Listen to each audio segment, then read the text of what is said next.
야베스는 기도로 자신의 인생을 변화시키고 자신의 미래를 아름답게 바꾼 대표적인 사람입니다. 사실 이 야베스라는 사람은 오늘 본문에 말고는 다른 성경에 전혀 등장하지 않는 우리가 흔히 말하는 무명의 인물입니다. 이 무명의 인물 이야기를 왜 이렇게 길게 기록하였을까? 암울한 시대를 살아가고 있는 당시 이스라엘 백성들에게 하나님께 기도하면은 하나님께서 어떻게 하셨는지 간에 우리의 상황을 새롭게 만들어 갈 것이다 라는 생각을 가지고 의도적으로 이 족보 이야기 속에 야베스의 이야기를 기록하지 않았나 생각해 볼 수가 있는 것입니다. 오늘 야베스의 이야기는 크게 두 가지를 이야기합니다. 하나는 하나님의 복을 받기 전에 야베스의 삶은 어떠했는가 하는 것입니다. 이 야베스를 소개하면서 그의 형제들 가운데서 귀중한 자라 이렇게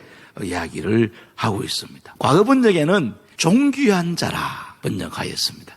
이 존귀한 자라는 말은 주변 사람들로부터 가장 존경을 받았던 인물이다. 그런데 야베스가 처음부터 귀중한 사람이었는가? 그는 태어날 때부터 불행하게 태어났다 그렇게 이야기하고 있지요. 오늘 본문 말씀에 보면은 야베스의 출생의 비밀에 대해서 우리에게 이야기해주고 있습니다. 그의 어머니가 이름하여 이르되 야베스라 하였으니 이는 내가 수고로 낳았다 함이었더라. 야베스라 이름의 뜻은 고통, 수고라는 뜻입니다. 아들의 이름을 지었는데 너는 나에게 고통이다. 세상에 그런 엄마가 어디 있습니까? 그리고 이 말의 뜻은 슬픔 가운데, 고통 가운데 아이를 낳았다. 그런 뜻이기도 합니다. 또 우리가 관심 있게 봐야 될 단어가 하나 있습니다. 아이의 이름을 누가 지었습니까? 어머니가 지었습니다. 이스라엘 사회에서 아버지가 이름을 짓는 것이 상식인데 어머니가 이름을 지은 거예요. 그래서 우리가 생각할 수 있는 것이 유복자구나.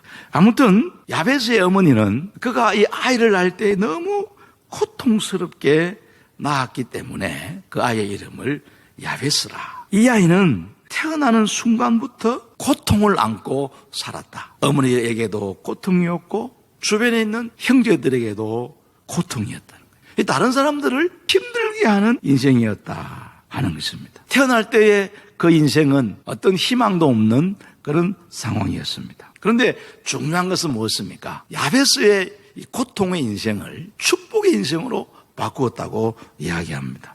10절 말씀에 보면은 야베스는 자신을 원망하거나 혹은 자기 자신에 대하여 좌절하지 않았습니다. 그는 자신의 아픔을 가지고 하나님께 나아갔습니다. 10절 상반절에 보면은 중요한 말씀이 있지요.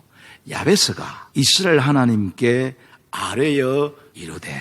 여러분 이 구절이 우리의 인생에서 얼마나 중요한지 모릅니다. 야베스는 자기의 모든 문제를 가지고 하나님 앞에 나아갔다 그 말입니다. 여기 아뢰어라는 이 단어는 우리나라 말에는 부드럽게 번역이 되었지만은 히브리어 원어는 부르짖어 기도하여라는 뜻입니다. 성경 말씀에 보면은 이스라엘 백성들은 하나님 앞에 기도할 때에 부르짖어 기도했다는 구절들이 참 많습니다. 누가복음 18장 7절 8절에도 보면은 하물며 하나님께서 그 밤낮 부르짖는 택하신 자들의 원한을 풀어주지 아니하겠느냐. 이 밤낮으로 부르짖는 성도들의 기도에 응답하지 않겠느냐.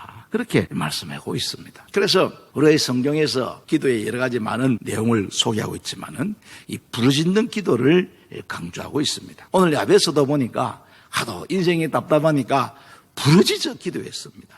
하나님 앞에 간절한 마음으로 기도했습니다. 그는 좌절하기보다는 기도했습니다. 절망하기보다는 기도했습니다. 우리가 야베스의 기도에서 배워야 할 점이 바로 이 점인 것입니다. 내 뜻대로 내 바람대로 되는 것이 없어서 좌절하는 그 자리에서 기도해야 한다는 것입니다. 아무리 둘러봐도 희망이 보이지 않는 그때 하나님 앞에 기도해야 한다는 것입니다. 야베스는 기도가 만든 사람입니다. 기도에 전념하다 보니 기도가 야베스를 존귀한 사람으로 만들었다는 것입니다. 오늘 야베스의 기도가 우리에게 가르쳐주는 놀라운 교훈은 바로 이것입니다. 우리가 기도의 사람이 되면 하나님은 우리들을 존귀한 자로 만들어주는 것입니다. 그런데 우리가 하나님 앞에 복을 달라고 기도할 때는 항상 마음속에 기억할 것입니다. 하나님, 나에게 복을 주시고 그 복이 다른 사람에게 흘러가게 해주십시오.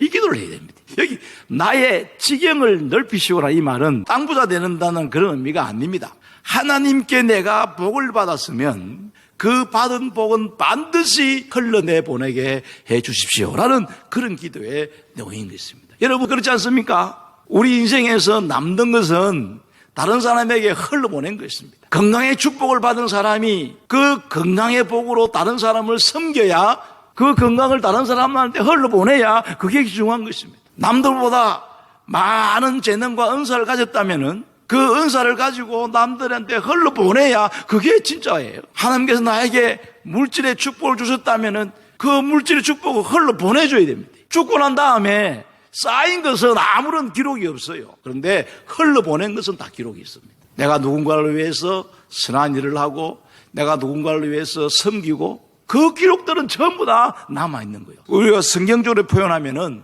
하늘에 쌓인 것만 중요한 것이지 땅에 쌓인 것은 중요한 것이 아니에요. 그래서 이 야베스도 하나님 나에게 복을 주십시오. 그러나 그 복이 흘러가게 해주십시오. 그 복을 나누어서 다른 사람들과 함께 잘 되게 해주십시오. 그래서 우리가 기도할 때 하나님 앞에 복을 구하지만은 반드시 비전의 복을 구해야 됩니다. 하나님 앞에 받은 복을 내가 어떻게 흘러보낼 것인가. 야베스의 기도의 특징은 그런 놀라운 특징이 있습니다. 그런데 그 기도의 내용보다도 더 중요한 것은 뭐냐면은 야베스가 하나님 앞에 기도했더니 하나님께서 그 구하는 것을 응답하셨더라.